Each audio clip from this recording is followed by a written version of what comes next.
A ver, si ahora mismo digo la palabra bruja, ¿qué imagen nos viene a la cabeza?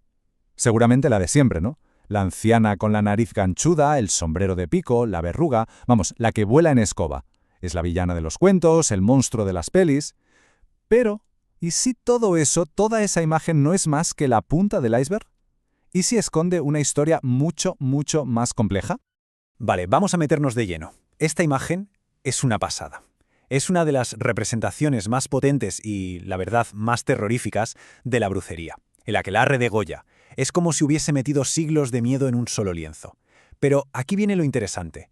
Esta escena, este pacto con el diablo tan explícito, esto no es el origen de todo, para nada. De hecho, es que no es ni de lejos toda la historia. Así que eso es lo que vamos a hacer ahora. Vamos a ir quitando capas como si fuera una cebolla para ver qué hay debajo de este estereotipo, para descubrir quién era en realidad la bruja. Porque sí, fue un monstruo en el imaginario colectivo, claro que sí, pero también fue una sanadora, fue una rebelde y sobre todo fue el blanco perfecto para proyectar los miedos de toda una sociedad. Y fijaos en este dato, que es clave para empezar a tirar del hilo. La palabra bruja es bastante moderna, aparece a finales del siglo XIII. Antes de que existiera la bruja, como la conocemos, había otras figuras, otras cosas. Y esto ya nos da una pista que es fundamental. El concepto de la bruja diabólica, la de Goya, no es algo que haya existido siempre. No, fue una construcción, algo que se creó en un momento histórico muy concreto. Y ojo, porque esa construcción fue un giro de guión total. A ver si me explico. Antes del siglo XV, la magia era una cosa, pero la brujería se convirtió en algo totalmente diferente, algo mucho, mucho más peligroso. Aquí está la clave de todo, en esta distinción. A un lado, la hechicería. La hechicera era una figura que existía desde la antigüedad, ¿vale? Normalmente en las ciudades, y usaba, hierbas, pócimas, fórmulas para conseguir cosas concretas. Al otro lado, la brujería.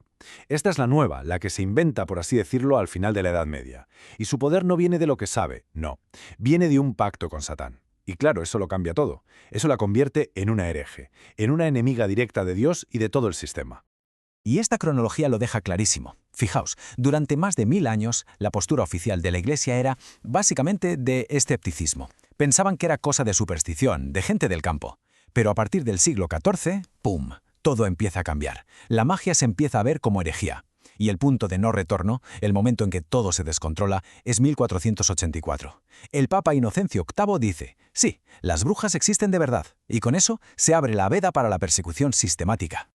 Y si se abrió la veda, necesitaban un arma, y el arma definitiva fue este libro, el Malleus Maleficarum, el martillo de las brujas. Esto no era un libro teórico, que va, era un manual de instrucciones, una guía práctica. Te decía paso a paso cómo identificar a una bruja, cómo procesarla y al final cómo aniquilarla. Se convirtió en un auténtico bestseller de la época y claro, legitimó la caza de brujas a una escala que no se había visto jamás. La pregunta es inevitable, ¿no? ¿Por qué? ¿Por qué de repente toda una sociedad se obsesiona con esta figura? Para entender esto tenemos que cambiar de disciplina. Dejamos un poco la historia y nos metemos en la psicología. Hay que mirar hacia adentro, a la mente humana.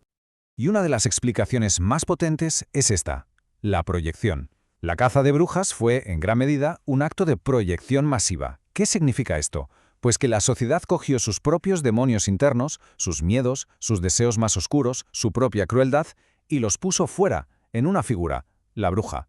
El chivo expiatorio perfecto. Porque, reconozcámoslo, siempre es más fácil ver el mal ahí fuera, en la vecina rara, que admitir que está dentro de uno mismo. Y a este cóctel le añadimos otro ingrediente, la sugestión. Hay que imaginarse la escena. Una atmósfera de terror absoluto en los juicios, interrogatorios brutales, tortura.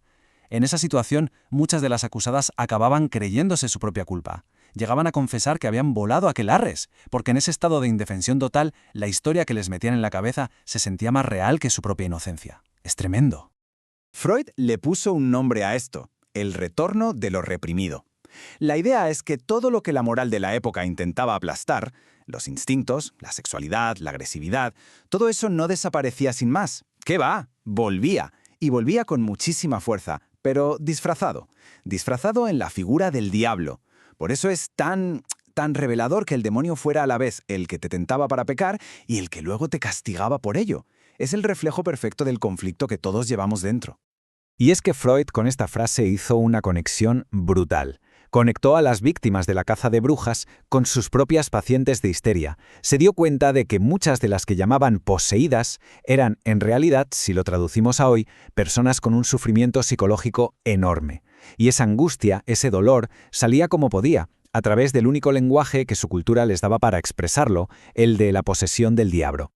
Vale, y ahora cruzamos el charco. Vamos a ver cómo esta arma, que se había forjado en Europa, se reutiliza y se adapta a un escenario totalmente nuevo, la América colonial. Porque aquí la acusación de brujería va a tener un objetivo completamente distinto. Y aquí el punto crucial es este. En las Américas, acusar a alguien de brujería no era solo por un tema de fe, de religión, no.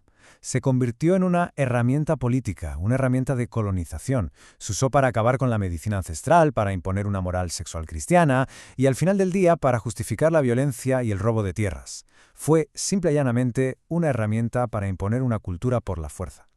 El caso de Paula de Aguiluz es una paradoja que lo destapa todo. Fijaos, a esta mujer, una esclava negra, la condenan públicamente por bruja. Pero luego, en privado, las mismas autoridades que la habían condenado, incluido el obispo, iban a buscarla a escondidas para que los curara con sus conocimientos. ¿Qué nos dice esto? Pues que el objetivo real no era castigar un supuesto pacto con el diablo. El objetivo era controlar y explotar su sabiduría, pero sin darle ningún tipo de reconocimiento. Era robarle el conocimiento. Y todo esto pasa, claro, por un choque de trenes cultural, un choque de cosmovisiones brutal. Los colonizadores llegan con su idea del diablo, ¿no? El mal absoluto, el enemigo de Dios, e imponen esa idea sobre sistemas de creencias donde las cosas no funcionaban así, donde las entidades espirituales no eran buenas o malas, simplemente eran parte de la naturaleza, de los ciclos de la vida, de la muerte, de la curación. Así que lo que para un europeo era un demonio del infierno, para alguien de una cultura indígena o africana podía ser perfectamente una energía que sana. Y con todo este bagaje, saltamos hasta hoy, al presente. Un presente en el que las palabras bruja y brujería han dado un giro de 180 grados. Han pasado de ser el peor insulto, una condena a muerte, a convertirse en una identidad, en un símbolo de empoderamiento espiritual.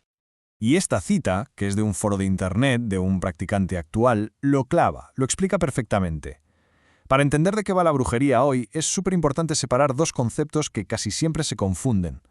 Por un lado, el paganismo, que es, para entendernos, un término paraguas para un montón de religiones. Por otro lado, la brujería, que no es una religión, es una práctica, un oficio. Es básicamente el acto de usar medios metafísicos para intentar cambiar algo en la realidad.